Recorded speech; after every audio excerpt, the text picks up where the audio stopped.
I think the next perhaps decade will see how far China can go. Todo mundo conta a mesma história sobre a China, que ela era pobre, decidiu abrir sua economia, virou capitalista e ficou rica. É uma história simples, fácil de entender e provavelmente errada. Porque se você olhar com mais atenção, a China nunca seguiu o caminho tradicional. Ela não privatizou tudo, não abandonou o controle estatal e nunca deixou o mercado mandar de verdade. Então, como exatamente esse país saiu da pobreza extrema para se tornar o maior rival econômico dos Estados Unidos? A resposta pode ser muito mais desconfortável do que parece. China is going to change the world.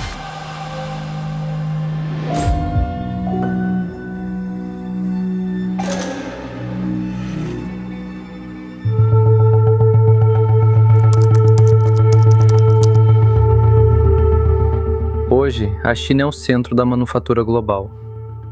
Quase tudo que você usa, direta ou indiretamente, passa por lá. Ela produz desde roupas baratas até tecnologia avançada, constrói cidades inteiras em poucos anos e opera uma das maiores redes de infraestrutura do planeta. Mas isso não faz sentido quando olhamos para o passado recente, porque até poucas décadas atrás, a China era um país essencialmente rural. Nos anos 1970, mais de 80% da população vivia no campo, a produtividade era baixa, a renda per capita era mínima. Para muitos analistas da época, o país parecia preso a um sistema econômico rígido, preso ao isolamento internacional, preso ao subdesenvolvimento. E ainda assim, em menos de 40 anos, tudo mudou. O problema é que a explicação mais popular para essa transformação, a China virou capitalista, não consegue explicar o que realmente aconteceu.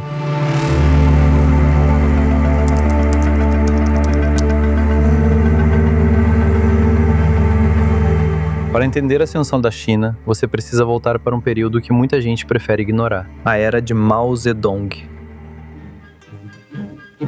Mao Zedong is head of the Communist Party, which dominates North China provinces with a population of some 90 million. In 1948, the communists launched a general offensive and, in just a few months, conquered almost the entire country. On October 1st, 1949, Mao Zedong proclaimed the founding of the People's Republic of China in Tiananmen Square. The remnants of the Kuomintang army, under pressure from the communists, fled to Taiwan, where they established a rival government with US support. Esse período é frequentemente lembrado pelos seus fracassos. O grande salto adiante, por exemplo, foi uma tentativa de industrializar o país rapidamente, que acabou resultando em uma crise econômica devastadora. However, that megalomania turned into a disaster. Farmers die of hunger. Depois veio a Revolução Cultural, que desorganizou instituições, interrompeu a educação e mergulhou o país em instabilidade. À primeira vista, parece um desastre completo, mas essa não é a história inteira, porque apesar de todos os erros, esse período construiu algo fundamental, um Estado altamente centralizado, capaz de coordenar recursos em escala nacional, capaz de planejar a economia e, acima de tudo, capaz de impor decisões.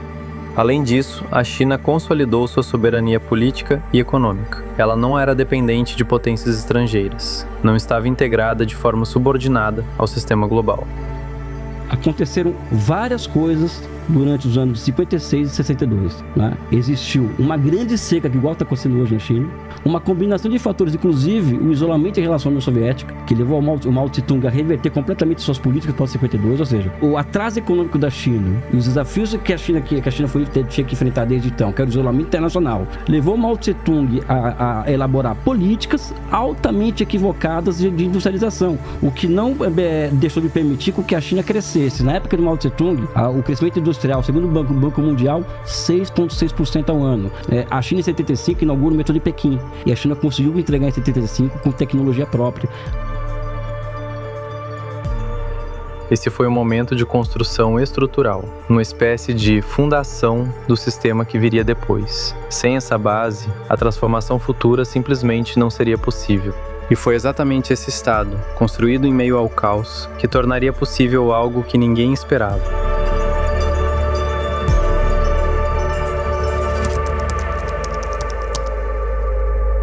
No final dos anos 70, a China enfrenta um dilema. O modelo existente não estava gerando prosperidade, era preciso mudar. É nesse contexto que surge Deng Xiaoping, e com ele começam as reformas. 1975, 10th Conference of the CCP. The code name for the operation, the Four Modernization. This new program, designed by both men, points to a revolution.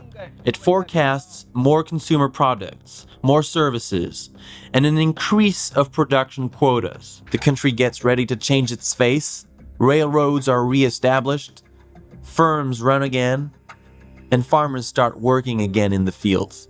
Reformers seem to have won the game. Agora, aqui está o ponto mais importante de todo o vídeo. O mundo interpretou essas reformas da forma errada. Quando a China começou a permitir empresas privadas atrair investimento estrangeiro e criar zonas econômicas especiais, muitos analistas concluíram: a China está abandonando o socialismo. Mas isso não foi exatamente o que aconteceu. A China não desmontou seu Estado, não abriu mão do planejamento e não entregou sua economia ao mercado. O que ela fez foi algo muito mais estratégico. Ela passou a usar o mercado como uma ferramenta. Existe capital na China, existe capitalismo na China. Claro. Só que eles não mandam no país. E, aliás, isso que diferencia, sob o meu ponto de vista, capitalismo e socialismo. É a política, né? Quem manda no processo de produção. É o Estado que, por sua vez, é controlado pelo Partido Comunista. Isso é o bloco histórico que ele comanda. As zonas econômicas especiais, como Shenzhen, são um ótimo exemplo. Elas funcionavam quase como laboratórios. Elas eram áreas controladas, onde a China podia testar mecanismos de mercado, sem perder o controle do sistema como um todo. O mercado entrou, mas sob condições definidas pelo Estado. E isso muda completamente a lógica, porque, em vez de o Estado se adaptar ao mercado, foi o mercado que passou a operar dentro de um projeto estatal. Mas o mais surpreendente ainda não era o modelo construído, e sim o que a China conseguiu fazer com ele logo depois.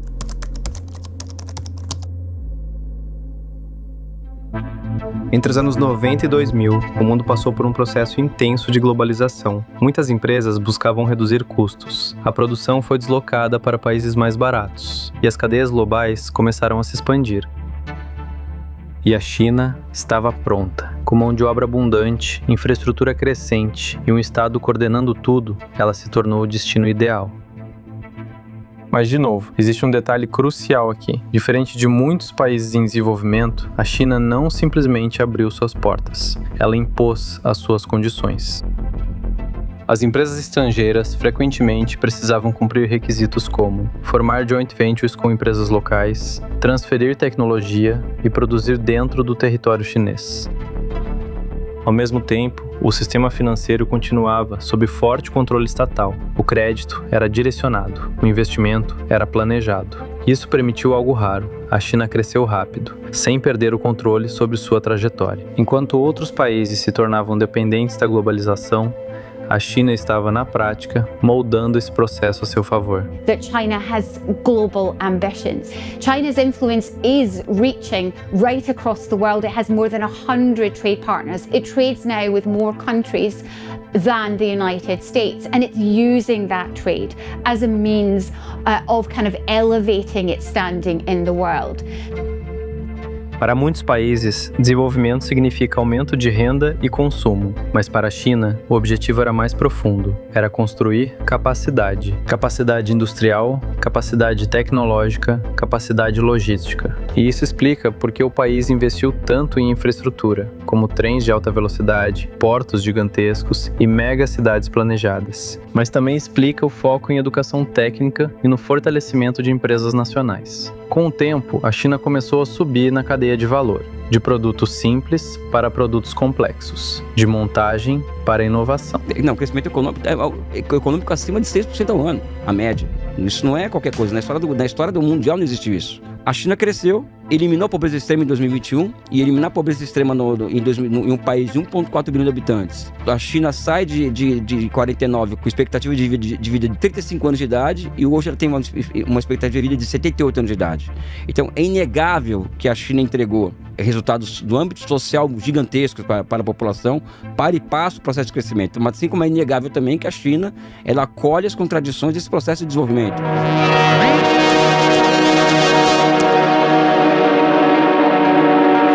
Hoje, a rivalidade entre China e Estados Unidos domina o cenário global. Mas essa disputa vai além de tarifas, tecnologia ou geopolítica. Ela envolve dois modelos diferentes de organização econômica. De um lado, o capitalismo liberal, baseado na descentralização, no mercado e na iniciativa privada. Do outro, um sistema híbrido, onde o mercado existe, mas opera sob direção estratégica do Estado. E é exatamente isso que torna a China tão difícil de enquadrar. Ela não é uma economia de mercado tradicional, mas também não é uma economia planificada clássica. Ela é outra coisa, e talvez seja isso que mais incomoda. The most important political value for the Chinese is unity, is the maintenance of Chinese civilization. Very painfully holding this huge civilization state together. A ascensão da China não é apenas uma história de crescimento. É a história de um experimento econômico em escala nacional. Um sistema que combina planejamento estatal com mecanismos de mercado. E que, até agora, conseguiu tirar centenas de milhões de pessoas da pobreza e transformar o país em uma potência global. Mas isso levanta uma questão inevitável. Se esse modelo funciona, o resto do mundo vai ignorar, bater de frente ou começar a copiar? Porque talvez a maior mudança do século XXI não seja quem lidera o mundo, mas qual sistema vai definir o futuro dele.